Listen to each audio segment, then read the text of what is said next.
অনেকটা মন ভালো করা একটা সকালের মধ্যে দিয়েই কালকের দিনটা শুরু হয়েছিল।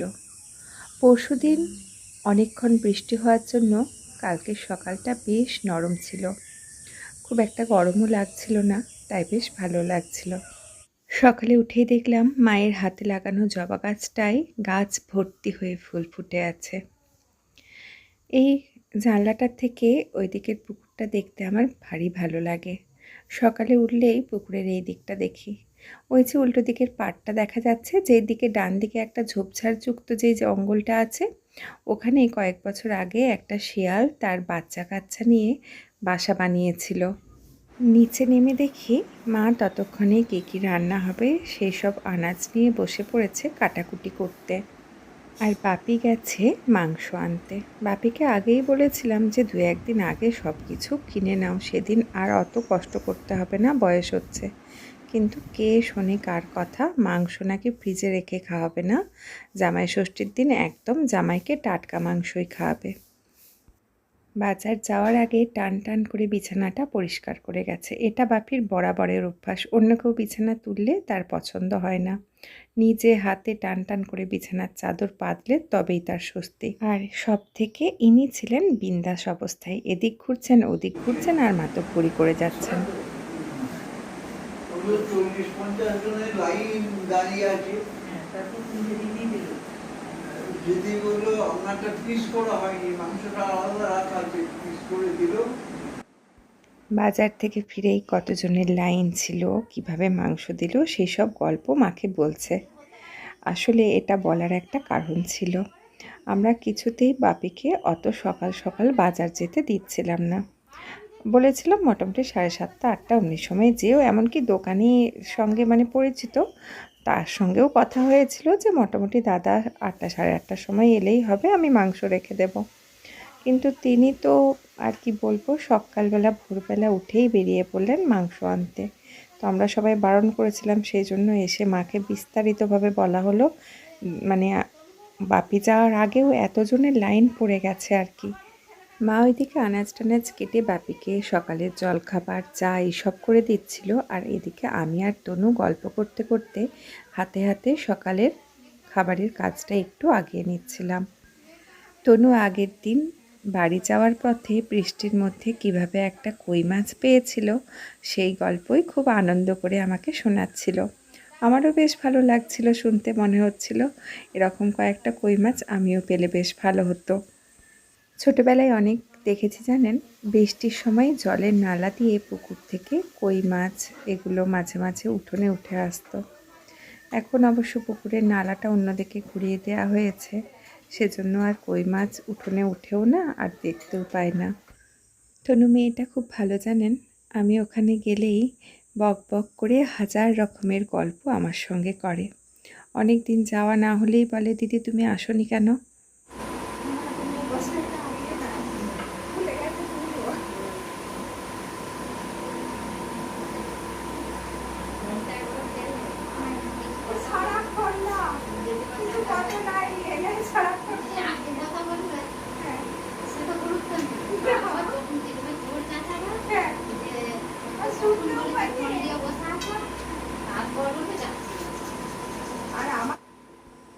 জামাই ষষ্ঠীর সকাল মানে জামাইয়ের পাতে গরম গরম ফুলকো তো থাকবেই। সকালবেলার টুকটাক জোগাড়টা হয়ে যেতেই মা বসে পড়ল সম্রাটকে আশীর্বাদ করার জন্য। এবারে শুধুমাত্র ধান আর দুব্বো দিয়ে আশীর্বাদটা সেরেছিল, আমাদের এবছর ফোঁটা ছিল না।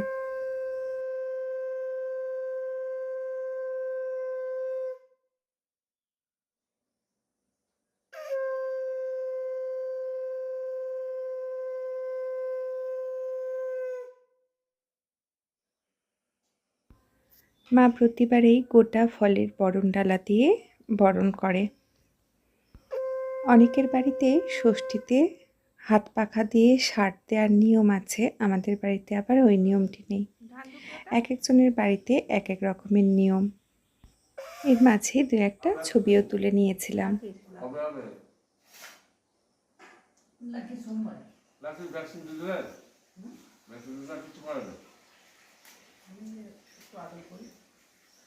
রাখি এখন অনেক শান্ত হয়ে গেছে। সবাই মিলে সকালের খাবারটা খেয়ে নিয়ে আমি আর তনু দুজনেই আবার রান্নায় লেগে পড়েছিলাম। তনু করছিল মাছের ঝাল আর আমি নিরামিষ রান্নাগুলো করছিলাম, ভাজা ভুজি সমস্ত বা অন্যান্য যে সমস্ত রান্নাগুলো। কারণ মায়ের তো ষষ্ঠী আছে, মা তো কোনো রকম আমিষ খাবার খাবে না। চিরাচরিত নিয়ম অনুযায়ী মা হয়তো করে সন্তানের মঙ্গলের জন্য, কিন্তু এই ব্যাপারটা আমার কেমন একটা লাগে। এমনকি নিজে হাতেও সমস্ত একটা সময় পর্যন্ত রান্না করতো। গত 2 বছর মা নিজে সেভাবে কিছু করতে পারে না। মা হার্টের পেশেন্ট, আর খুব একটা বেশি কিছু করাও চলে না। একটু রেস্টের মধ্যেই থাকতে হয়। তার আগে পর্যন্ত কিন্তু আমাদের কাউকে এই জামাই ষষ্ঠীর দিনে রান্নাতে হাত লাগাতে দিত না। সমস্তটুকু নিজে হাতে করত। এমনকি এখনও মাংস কেউ মানে হাত লাগাতে পারে না। সেই রান্নাটা নিজেই করে।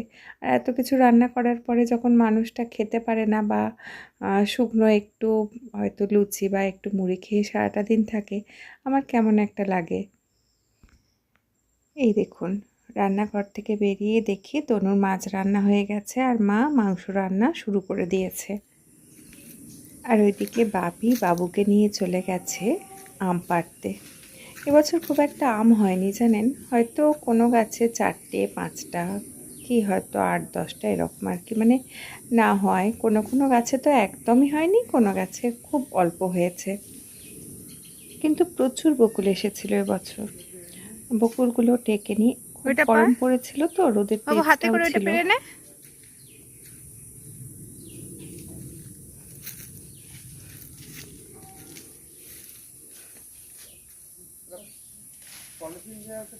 পাখির ভয়ে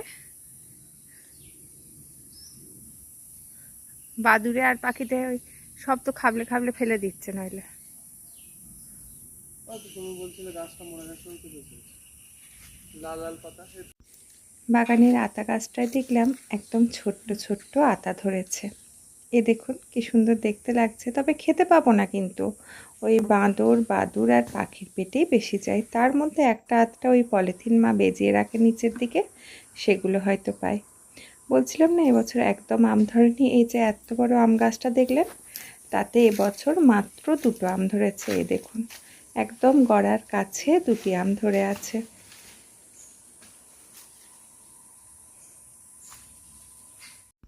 দাঁড়ান, আমাদের গাছের একটা আম দেখায়। এবছর নতুন এই গাছে আমটি ধরেছিল, মাত্র 3টে আম ধরেছিল। তার মধ্যে মা একটি নিয়েছে, আমাকে একটি দিয়েছে, আর একটা পাখির পেটে গেছে। আর এটাও কিন্তু আমাদের গাছের আম। এই বরণডালার মধ্যে এই 2টি আম আমাদের নিজেদের গাছের। বাগান থেকে এসে একটু গরমই করছিল, তাই সবাই পাখার তলায় বসে পড়েছিল। আর সব থেকে গরম বোধহয় একে করছিল, কারণ এ তো চারদিক ছোটাছুটি করছিল। অবশ্য এই যেই জিনিসটি করছে এর কিন্তু একটা আলাদা সংকেত আছে।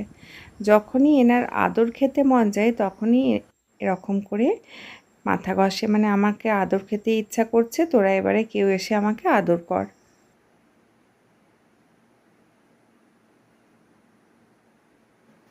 নাকটায় ফু দিয়ে দে, নাকটা একবার ফু দে বাবু, ওর ভীষণ কাতুকুতু লাগে। আরেকবার দে, আরেকবার দে নাকটায়।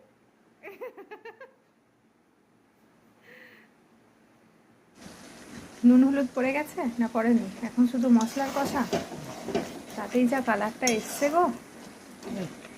হ্যাঁ, গন্ধটাও দারুণ উঠেছে।